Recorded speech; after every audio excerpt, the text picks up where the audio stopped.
दोस्तों, दुनिया इस वक्त एक ऐसे मोड़ पर आ खड़ी है जहां एक छोटी सी चिंगारी भी बड़े धमाके में बदल सकती है। मिडिल ईस्ट में हालात तेजी से बिगड़ते जा रहे हैं। ईरान और इजराइल के बीच तनाव अब सिर्फ बयानबाजी तक सीमित नहीं रहा, बल्कि सीधे सीधे सैन्य टकराव की तरफ बढ़ चुका है। मिसाइल हमले, ड्रोन स्ट्राइक्स और एयर अटैक्स अब रोज की खबर बन चुकी है। आसमान जो कभी शांति का प्रतीक था, आज युद्ध का मैदान बन गया है। अमेरिका भी खुलकर इजराइल के समर्थन में खड़ा है, जिससे यह टकराव और ज्यादा खतरनाक हो गया है। साथियों, एक्सपर्ट्स अब खुलकर कह रहे हैं कि अगर हालात ऐसे ही बिगड़ते रहे तो यह संघर्ष किसी बड़े वैश्विक युद्ध का रूप ले सकता है। यानी ऐसी जंग जिसमें सिर्फ दो देश नहीं बल्कि पूरी दुनिया खिंच सकती है। लेकिन इसी अफरा तफरी और तनाव के बीच एक देश ऐसा भी है जो बिना शोर मचाए, बिना बड़ी बड़ी बयानबाजी किए चुपचाप अपनी ताकत को नई ऊंचाइयों पर ले जा रहा है, और वो देश है दोस्तों आपका भारत देश। भारत ने हाल ही में एक ऐसा कदम उठाया है जिसने रक्षा विशेषज्ञों को भी हैरान कर दिया है। बिना किसी बड़े ऐलान के भारत ने अपने सबसे भरोसेमंद फाइटर जेट सुकोई Su-30 MKI को एक नई घातक क्षमता से लैस कर दिया है। यह क्षमता है दोस्तों 1500 किलोग्राम का हाई पेनिट्रेशन ग्लाइड बम। अब ये कोई साधारण बम नहीं है, यह एक स्मार्ट गाइडेड वेपन है जो सिर्फ वजन में भारी नहीं बल्कि अपनी विनाशक क्षमता में भी बेहद खतरनाक है। जैसे ही इसे फाइटर जेट से छोड़ा जाता है, यह खुद अपने टारगेट्स की ओर बढ़ता है। इसमें एडवांस जीपीएस गाइडेंस सिस्टम लगा हुआ है जो इसे सटीकता के साथ दुश्मन के सबसे सुरक्षित ठिकानों तक पहुंचाता है। सबसे बड़ी बात दोस्तों इसकी रेंज है। यह बम करीब 40 से 50 किलोमीटर दूर से लॉन्च किया जा सकता है। इसका मतलब यह है कि भारतीय फाइटर जेट दुश्मन के एयर डिफेंस सिस्टम की पहुंच से बाहर रहकर भी हमला कर सकते हैं, यानी बिना जोखिम के अधिकतम नुकसान। अब जरा सोचिए, अगर दुश्मन जमीन के अंदर बने मजबूत बंकर में छिपा हो, मोटी कंक्रीट की दीवारें के पीछे, तो क्या वह सुरक्षित है? जवाब है नहीं। यह 1500 किलोग्राम का बम खास तौर पर बंकर बस्टर कैटेगरी में आता है। यह पहले जमीन को चीरता है, अंदर घुसता है और फिर विस्फोट करता है।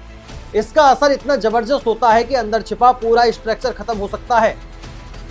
यही वजह है कि दुश्मन देशों के अंडरग्राउंड ठिकानों को लेकर चिंता बढ़ने लगी है। लेकिन क्या भारत सिर्फ इसी एक हथियार पर निर्भर है? बिल्कुल नहीं दोस्तों।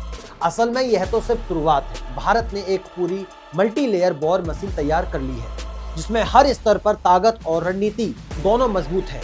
सबसे पहले बात करते हैं अग्नि 5 की। यह भारत की सबसे लंबी दूरी की बैलिस्टिक मिसाइलों में से एक है जिसकी रेंज 5000 किलोमीटर से भी ज्यादा है। लेकिन इसकी सबसे खास बात है इसकी MIRV टेक्नोलॉजी, यानी एक ही मिसाइल कई टारगेट्स को एक साथ निशाना बना सकती है। इसका मतलब साफ है, एक लॉन्च और दुश्मन के कई शहर खतरे में। अब आते हैं भारत की रक्षा ढाल पर, S-400 एयर डिफेंस सिस्टम पर। यह सिस्टम दुश्मन की मिसाइलों, ड्रोन और फाइटर जेट्स को हवा में ही खत्म कर सकता है। यह एक साथ कई टारगेट्स को ट्रैक और इंटरसेप्ट भी कर सकता है, यानी अगर हमला हुआ तो जवाब भी तैयार है और सुरक्षा भी। समुद्र की बात करें तो भारत के पास INS अरिघात जैसे न्यूक्लियर बैलिस्टिक मिसाइल सबमरीन मौजूद है।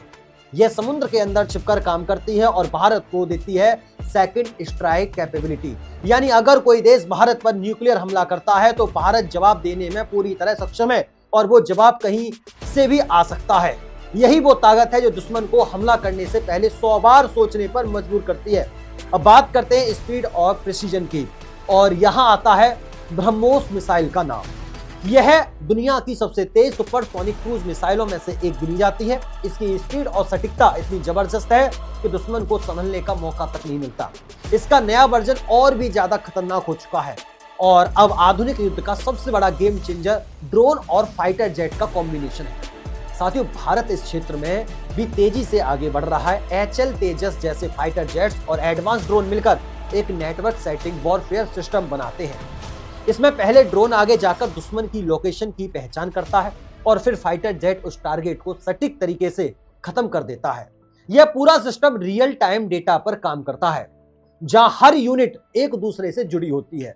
यही भविष्य का युद्ध है, जहां सिर्फ ताकत नहीं दोस्तों बल्कि तकनीक भी जीत तय करती है। अब जरा सोचिए, जब पूरी दुनिया मिडिल ईस्ट के तनाव में उलझी हुई है, अमेरिका, ईरान और इजराइल अपने अपने खेल में लगे हैं, तब भारत क्या कर रहा है? भारत चुपचाप अपनी तैयारी कर रहा है। ना कोई अनावश्यक बयान, ना कोई दिखावा, सिर्फ ग्राउंड पर मजबूती से तैयारी कर रहा है। यही भारत की असली रणनीति है। आज की दुनिया में शांति सिर्फ वही देश बनाए रख सकते हैं जिसके पास ताकत हो, और भारत अब उसी दिशा में तेजी से आगे बढ़ रहा है। लेकिन यहाँ एक जरूरी सवाल उठता है दोस्तों, क्या हथियार ही सब कुछ होते हैं? जवाब है नहीं, लेकिन मजबूत रक्षा व्यवस्था ही युद्ध को रोकने का सबसे बड़ा जरिया होता है। जब दुश्मन को पता होता है कि सामने वाला देश हर स्थिति में जवाब देने के लिए तैयार है, तो वह हमला करने से पहले कई बार सोचता है। भारत आज उसी बैलेंस को बनाए हुए है, ताकत भी और समय भी। और यही संतुलन भारत को सिर्फ एक मजबूत देश नहीं बल्कि एक जिम्मेदार वैश्विक शक्ति बनाता है। आज भारत सिर्फ अपनी सीमाओं की रक्षा नहीं कर रहा, बल्कि पूरे एशिया में एक स्थिर और भरोसेमंद शक्ति के रूप में उभर रहा है। और शायद यही भारत का सबसे बड़ा गेम चेंजर है। उम्मीद करता हूं दोस्तों यह सेशन, ये जानकारी आपको बेहद अच्छी लगी होगी। अगर अच्छी लगी है तो अपनी राय हमें कमेंट बॉक्स के माध्यम से जरूर बताइएगा। और ऐसे ही शानदार, दिलचस्प, बेहतरीन वीडियो पाने के लिए आप हमारे चैनल को सब्सक्राइब अभी कर लीजिएगा। वीडियो को एक लाइक कर देना, दोस्तों में शेयर कर देना। फिर मुलाकात होती है, तब तक के लिए नमस्कार, जय हिंद, जय भारत, वंदे मातरम।